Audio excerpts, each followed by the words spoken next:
Hello, welcome back to the weird side of YouTube. I'm your host, author DC Knipe, and this is The Writing Rainbow. As you can tell by the title, we are going to be talking about how to write scary stories, whether that's family-friendly spooky tales or straight-up horror. Today I am dressed up as the Cheshire Cat. This is all I could throw together last minute, sorry. I have Alice with me. I've trapped her in a box with my terrible magic. But, like I said, we are going to be discussing how to write horror. Let's get weird.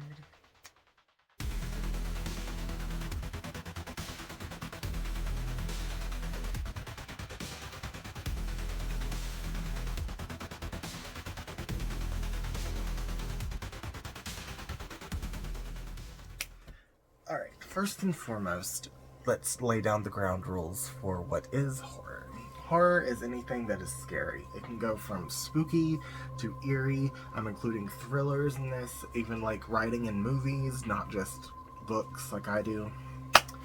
Anything that's spooky, scary, eerie, thrilling, exciting, in a macabre sort of way. So there is such a thing as dark comedy and comedy horror. That counts. Think The Addams Family, think Beetlejuice. It's still technically horror, it's just funny. But that is neither here nor there. The first thing that I enjoy about reading or writing horror is I like something like an advent to happen, something horrifying. Think of like someone dying at the very beginning, and then it starts on a slow pace. So the slow pace is important in the beginning. A slow burn is great, but we need to know the stakes right away. If it's a horror movie, or if it's a horror novel, or an action adventure, anything. We need something to happen. Smack you right in the face, get you pulled into it. Otherwise, if it's just slow from the very beginning, it pulls me out of it at least. That's one thing I will say, is that this is all based on my opinion of what I like and what I like to do. So if you might disagree with that, you might like the slow pace until the very end, which I don't. But that's just me. Some things to avoid when writing horror: don't hurt animals, don't hurt kids, don't hurt babies. If it's part of the plot where, like, I'll give you an example. In one of my manuscripts I'm working on, there's a ghost dog. Obviously that dog died from the demonic villain at one point, was murdered or killed by the said demonic villain, but I do not show that because no one wants to see or read about a cute little dog getting killed. The dog is just there as a ghost. You don't really have to think about how it died or what happened. You know what happened because everyone in the story dies from the same being. But you won't talk about it.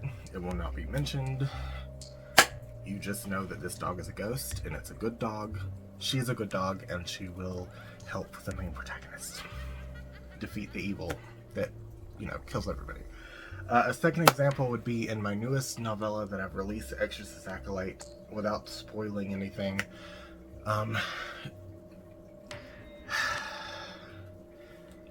Another certain, not kids, but babies, there's dead babies in a part of it, but because it's horror and it's gory, but it doesn't show the babies being killed. It's just skeletal remains. So do not write about kids getting hurt or babies or animals. Nobody wants to read that. If it's part of the story and it needs to be there, I get that. Just mention it and move on. No details whatsoever. No details. No one wants to hear that. The fact that this person killed babies or killed an animal or killed a kid is horrific enough. We don't need the details. We don't. Okay. Or if there's like a ghost kid that was murdered by somebody, you don't need the details. You just know that they're dead. That's all you need to know. Another important thing about horror is that you need the suspense. I've mentioned this a little bit in the first point, but you need that setup, that tension. Before every big dramatic scene, think of like in a horror movie when the music is getting really eerie, when like someone's peering around the corner and then suddenly a shadow goes by. that moment before is the suspense. You need suspense. You need, like, when writing a novel, I'll have a whole chapter be suspense, and then the very end be just gore, gore, gore, gore, horror, horror, horror, horror, terrifying, terrifying, contortionist, demonic. Just really scary shit, obviously. But if you don't like gore, I get that. I think horror movies may rely too much on gore. For the most part, there's not much gore in my horror that I write. My particular type of horror, which I enjoy reading, watching, or writing, is kind of what I call broken reality. Like psychological horror, but where the main protagonist questions whether they're insane or not because they're seeing all crazy stuff that doesn't make any sense. Not just like demonic monsters, but like things that the rules of reality wouldn't allow. Like just pathways through a hellscape. It just wouldn't happen to a normal person that doesn't have, you know, schizophrenia or is not haunted by a demon or something. But yeah. And another important thing about horror is always leave, at least in my opinion, always leave a final girl, guy, whatever. Someone has to survive. If everyone, this is why I don't like the Saw series, because every movie, everybody dies in it. I gave up like halfway through the series because I was like, this is annoying because no one's surviving. In my opinion, when you set up a bunch of characters and they all die at the end and the villain just goes away and moves on, there was no point to that story. That could have been like a prologue in the next story. But the entire Saw series is based on all these people die, all these people die, all these people die. And it's like, I don't care. All of this could have been a prologue in a next story. I don't need to hear about a whole 2 hours. I don't need to read a whole novel where everyone dies, because that could have just been a prologue. See, what's the point? Because the point... Stop it, Ian.